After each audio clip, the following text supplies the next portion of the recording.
pastors de l'últim poble.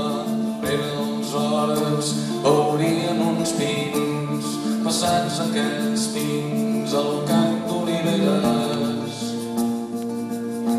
I al fons tres camins, han pres el trencat i s'ha obert la clariana i han ordenat els homes descans al camp d'oliveres. Tres reis s'acomiaden i encaixen les mans, i encaixen les mans, i encaixen les mans. Molt s'hi aixeca el cap i veu la muntanya que abans que enfosqueixi ha d'estar travessat, i es treu la suor amb el coll de la capa, tacada de fang, i no vol ni pensar que les forces s'acaben. I us imagineu com s'emprenya quan en veure el riu només troba l'encara d'un home gran. El rei dona l'hora pel toc de coroneta, pensant en aquells que no fa pas tant. Li besaven l'escut i entregaven les armes,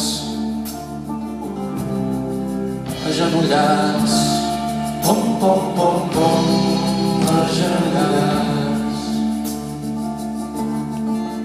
Des de dalt del camell fot un crit al rei negre que faci el favor algun bon soldat d'aixecar el punt de terra i fer un ràpid recompte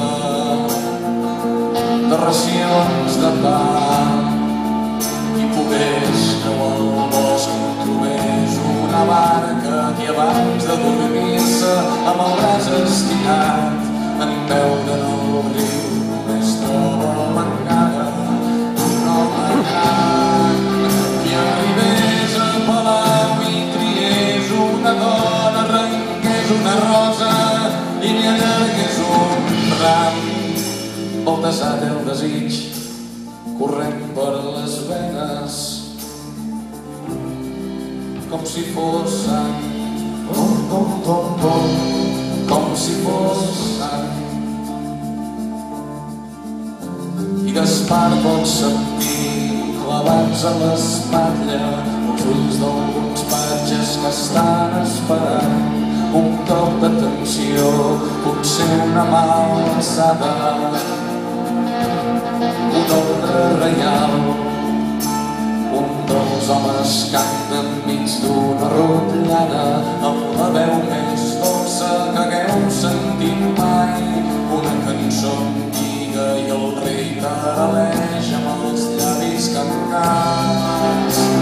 El patge és vell, aixina i comenta mirant un segon de reüll cap al cel. Sembla mentida que bé que vivíem seguint un estel.